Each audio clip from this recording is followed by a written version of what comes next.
Attorney General, thanks for taking the time. So the White House, we know, is now asking the Ninth Circuit Court of Appeals for an emergency pause on this order by the district judge that's paused, in effect, all of the National Guard troop deployments, whether it's from the Oregon National Guard or California or Texas. The White House argues that the district court has impermissibly second-guessed the president's military judgments. Are you confident this district ruling will be upheld? I mean, the way you got to mention this and think about it is that this was a judge appointed by President Trump. This is an incredibly well-founded judge and well-researched judge as she went through and looked at the facts on the ground. And the facts are just that. The military is not needed in Portland, Oregon.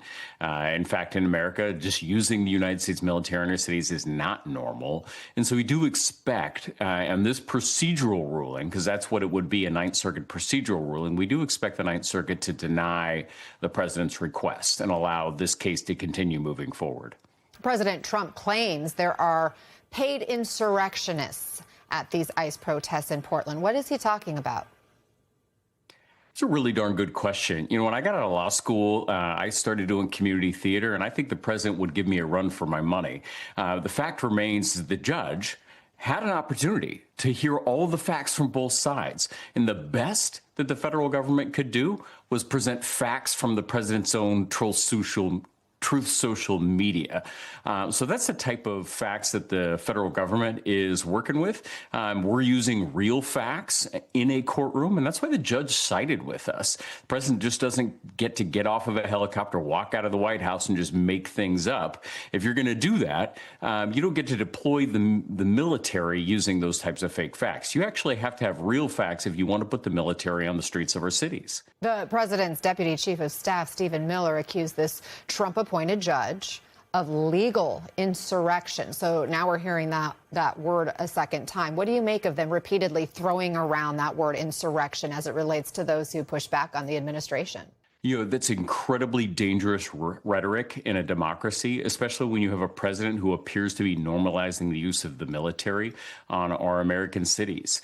I was incredibly offended when the president says that this judge is not working for me.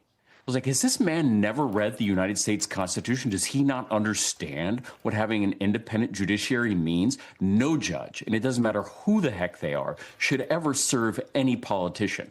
That's offensive, and it doesn't matter whether you're a Republican or a Democrat. You should have some significant red flags in your head when you hear a president saying that, and then when they're attacking the free press, when they're attacking our elections and trying to put the military on our streets. That is un-American, and it has to stop. What is your view of an out-of-state leader like Texas Governor Greg Abbott basically raising his hand to get involved in your state's affairs and to send in his state's National Guard troops? You know, this is something that's common sense. So if we start thinking about it, it's like, oh, National Guard troops from another state coming into another state, maybe that makes sense. But now think about it, about your state, the state that you live, and your rights when you have another governor or another state trying to interfere in your own state when a judge, a federally appointed judge, has said there's absolutely no need. It really crosses some stringent boundaries that we've set as a nation. This agreement of 50 states coming together to form the United States. It's wild what's going on in our country right now. I'm patently offended by that. And again, a tremendous amount of credit to the federal district court judge who has kept a really level head and trying to just look at the facts on the ground and say, there isn't a need for the military. You need to stop. And the president's being incredibly cute with this, right? Oh, you can't use the Oregon National Guard. Well, maybe I'll try the California National Guard. Oh, if I can't use the California Guard, now I'll try the Texas National Guard. The reality is there is no need for the military on the streets of our cities here in Oregon. And the judge was very clear when she made her order. Democratic governors have been sounding the alarm on these troop deployment plans, and California's Governor Newsom wrote this. This is a breathtaking abuse of the law and power by the president. America is on the brink of martial law. And it's not just politicians. This very same federal judge, in her initial ruling blocking Trump on Saturday, wrote, this is a nation of constitutional law, not martial law. And of course, this is all after President Trump suggested that the nation's top military leaders should use American cities as training grounds is it hyperbolic or alarmist to say President Trump's goal is martial law? What I would ask people to do is take the set of facts that are going on right now.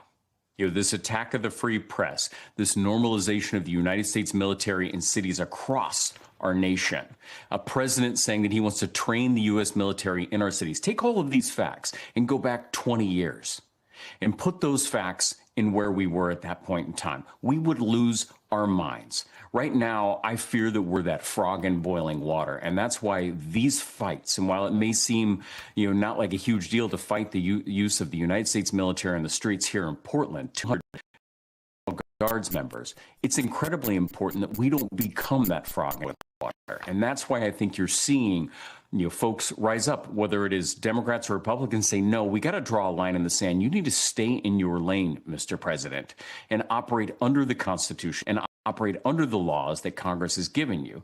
I don't think it's hyperbolic. And if we don't push back, it most certainly will not be hyperbolic. That's the thing about Trump. Every disagreement feels like betrayal. Every bit of advice sounds like disrespect. He thought leadership meant dominance. He thought diplomacy was a weakness. And in the end, he left the world not fearing America, but pitying it. Allies stopped calling. Enemies stopped pretending. And Trump, he called it victory. He said America was respected again. But respect isn't built on fear. It's built on trust. And nobody trusts a man who treats every friendship like a deal and every deal like a tweet. The world didn't move on because it hated Trump. It moved on because it couldn't afford to wait for him. In the end, Trump will boast that he changed the world. And maybe, in a way, he did, just not how he imagined. He made other nations realize they could survive without America's permission. He made old allies rethink old loyalties. And he made history remember that ego can collapse empires faster than any war. The world didn't stop spinning when Trump withdrew. It started recalibrating. New centers of power emerged. New voices filled the silence he left behind. One day, when future historians write about the fall of American dominance, they'll trace it back to the man who thought the world was a mirror and never noticed when it stopped reflecting him. President Trump is sending hundreds of California National Guard to Oregon, and he is ready to fight it. MSNBC Pentagon correspondent Priya Sridhar, who is standing by for us at the Norfolk Naval Station, where the president is attending a ship ceremony for the 250th anniversary of the Navy. You're joining us now to talk about this. So first, let's talk about what Trump spoke about earlier relative to Portland, Priya. What did he say, and what more do we know about that deployment? Yeah, that's right, Alex. Well, we know that the Trump administration has already appealed that federal judge in Oregon's decision to essentially halt the deployment of 200 Oregon National Guardsmen for a period of 14 days to the Ninth Circuit Court. We also know, as you mentioned, that according to Governor Newsom, the Trump administration has actually decided to federalize 300 California National Guardsmen and send them to Oregon. I'm going to read the tweet that he just posted online. He said, after a federal court blocked his attempt to federalize the Oregon National Guard, Donald Trump is deploying 300 California National Guard personnel into Oregon. They are on their way there now. We're taking this fight back to court. The public cannot stay silent in the face of such reckless and authoritarian conduct by the president of the United States. And the president did address that Portland judge's decision at the recent gaggle on the South Lawn, saying that this is a judge that he appointed himself and that they should be ashamed of their decision. Take a listen to a little bit more about what he had to say about what's going on in Portland.